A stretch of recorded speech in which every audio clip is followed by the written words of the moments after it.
Hi hello ಪ್ರೀತಿಯ ವಿದ್ಯಾರ್ಥಿ ಮಿತ್ರರೇ, ಪುನರ್ವೇ ಸಂಸ್ಕಾರಕ್ಕೆ ಸ್ವಾಗತ ಸುಸ್ವಾಗತ. ಬಿಸ್ನೆಸ್ ಸ್ಟಡೀಸಲ್ಲಿ 2 ಅಂಕದ ಪ್ರಶ್ನೆಗಳನ್ನು ಕನ್ನಡ ಮೀಡಿಯಮಲ್ಲಿ ತಿಳಿಸ್ಕೊಡಿ ಅಂತ ಕೇಳ್ತಾ ಇದ್ರು. ಖಂಡಿತ ವಿದ್ಯಾರ್ಥಿ ಮಿತ್ರರೇ, ಈ 2 ಮಾರ್ಕ್ಸ್ ಕ್ವಶನ್ಸ್ ಯಾವ್ಯಾವುದು ಕನ್ನಡ ಮೀಡಿಯಮಲ್ಲಿ ನಿಮಗೆ ಕೇಳ್ತಾರೆ ಅನ್ನೋದನ್ನು ತಿಳಿಸ್ಕೊಡ್ತಾ ಹೋಗ್ತಾ ಇರ್ತೀನಿ. ಜೊತೆಗೆ ನಿಮಗೆ ಇಂಗ್ಲೀಷ್ ಮೀಡಿಯಂ ಬೇಕು ಅಂದರೆ ಕಮೆಂಟ್ ಸೆಕ್ಷನ್ ಕಮೆಂಟ್ ಮಾಡಿ. ಅದು ಪ್ಲೇ ಲಿಸ್ಟಲ್ಲಿ ನಿಮಗೆ ಇಂಗ್ಲೀಷ್ ಮೀಡಿಯಮಲ್ಲಿ 2 ಮಾರ್ಕ್ಸ್ ಕ್ವಶನ್ಸ್ ಕೂಡ ಸಪ್ರೇಟಾಗಿ ಸಿಗುತ್ತೆ, ಹೋಗಿ ಭೇಟಿ ಕೊಡ್ಬೋದು. ಜೊತೆಗೆ ನಿಮ್ಗೆ ಯಾವ ಸಬ್ಜೆಕ್ಟ್ಸ್ ಬೇಕು ಅನ್ನೋದನ್ನು ಕಮೆಂಟ್ ಸೆಕ್ಷನಲ್ಲಿ ಕಮೆಂಟ್ ಮಾಡಿ. ಜೊತೆಗೆ ನಮ್ಮ ಚಾನಲ್ಗೆ ಸಬ್ಸ್ಕ್ರೈಬ್ ಮಾಡ್ಕೊಳ್ಳಿ. ಮಿಸ್ ಮಾಡೋಣ, ಸಬ್ಸ್ಕ್ರೈಬ್ ಮಾಡ್ಕೊಂಡ್ರಲ್ವಾ? ಬನ್ನಿ ವಿಡಿಯೋನ ಶುರು ಮಾಡ್ತೋಗೋಣ. ಮೊದಲನೆಯ ಪ್ರಶ್ನೆ, ನಿರ್ವಹಣೆಯನ್ನು ವ್ಯಾಖ್ಯಾನಿಸಿ.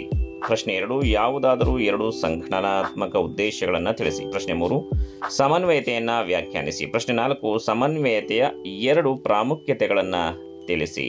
ಪ್ರಶ್ನೆ 5, ಗ್ಯಾಂಗ್ ಪ್ಲ್ಯಾಂಕ್ ಎಂದರೇನು. ಪ್ರಶ್ನೆ 6, ಶ್ರೇಣೀಕೃತ ಸರಪಳಿ ಎಂದರೇನು. ಪ್ರಶ್ನೆ 7, ನಿರ್ವಹಣೆ ತತ್ವಗಳ 2 ಮಹತ್ವ ತಿಳಿಸಿರಿ. ಪ್ರಶ್ನೆ 8, ಏಕರೂಪ ಆಜ್ಞೆ ಮತ್ತು ಏಕರೂಪ ನಿರ್ದೇಶನಗಳ ವ್ಯತ್ಯಾಸ ತಿಳಿಸಿರಿ.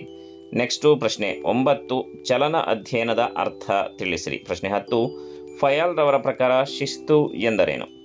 ಪ್ರಶ್ನೆ 11, ವಿಭೇದಾತ್ಮಕ ಕಾರ್ಯಾಧಾರಿತ ಕೂಲಿ ಪದ್ಧತಿ ಎಂದರೇನು. ಪ್ರಶ್ನೆ 12, ಸಂಘಭಾವನೆ ಎಂದರೇನು. ಮಾನಸಿಕ ಕ್ರಾಂತಿ ಎಂದರೇನು. ಯೋಜನೆ ಎಂದರೇನು. ನೀತಿ ಎಂದರೇನು. ಪ್ರಶ್ನೆ 16, ಯೋಜಿಸುವಿಕೆಯ ಮೊದಲ 2 ಹಂತಗಳನ್ನು ತಿಳಿಸಿ.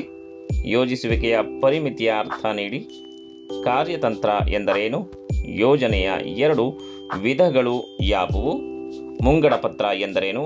ಸಂಘಟನೆ ವ್ಯಾಖ್ಯಾನಿಸಿ. ಔಪಚಾರಿಕ ಸಂಘಟನೆ ಎಂದರೇನು. ಅಧಿಕಾರ ಮತ್ತು ಉತ್ತರದಾಯಿತ್ವಗಳ ನಡುವಿನ ವ್ಯತ್ಯಾಸ ತಿಳಿಸಿ. ಕಾರ್ಯವಿಧಾನ ಎಂದರೇನು. ಕಾರ್ಯಾತ್ಮಕ ಮತ್ತು ವಿಭಾಗಿ ರಚನೆ ವ್ಯತ್ಯಾಸ ತಿಳಿಸಿ. ಕೇಂದ್ರೀಕರಣ ಎಂದರೇನು. ವಿಕೇಂದ್ರೀಕರಣ ಎಂದರೇನು. ಕಾರ್ಯಾತ್ಮಕ ರಚನೆ ಎಂದರೇನು. ನೇಮಕಾತಿ ಎಂದರೇನು. ಅನುಸ್ಥಾಪನೆ ಎಂದರೇನು. ಅಭಿಶಿಕ್ಷಣ ಎಂದರೇನು. ನೇಮಕಾತಿಯ ಆಂತರಿಕ ಮೂಲದ 2 ಅನುಕೂಲತೆಗಳನ್ನು ತಿಳಿಸಿ. ನೇಮಕಾತಿಯ ಆಂತರಿಕ ಮೂಲದ 2 ಅನಾನುಕೂಲತೆಗಳನ್ನು ತಿಳಿಸಿ. ಸಿಬ್ಬಂದಿ ನಿರ್ವಹಣೆ ಎಂದರೇನು. ಸಿಬ್ಬಂದಿ ನಿರ್ವಹಣೆಯ ಪ್ರಾಮುಖ್ಯತೆಯನ್ನು ತಿಳಿಸಿ. ತರಬೇತಿ ಎಂದರೇನು. ಮೇಲ್ವಿಚಾರಣೆ ಎಂದರೇನು. ನಾಯಕತ್ವ ವ್ಯಾಖ್ಯಾನಿಸಿ. ನಾಯಕತ್ವದ 2 ಶೈಲಿ ತಿಳಿಸಿ. ಪ್ರೇರಣೆಯ 2 ಲಕ್ಷಣಗಳನ್ನು ತಿಳಿಸಿ. ಔಪಚಾರಿಕ ಸಂವಹನ ಎಂದರೇನು.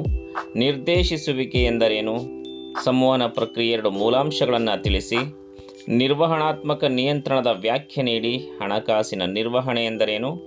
ಲಾಭಾಂಶ ನಿರ್ಣಯ ಎಂದರೇನು. ಹಣಕಾಸಿನ ಯೋಜಿಸುವಿಕೆ ಎಂದರೇನು. ಹಣಕಾಸಿನ ಯೋಜಿಸುವಿಕೆ 2 ಅವಳಿ ಉದ್ದೇಶಗಳನ್ನು ತಿಳಿಸಿ.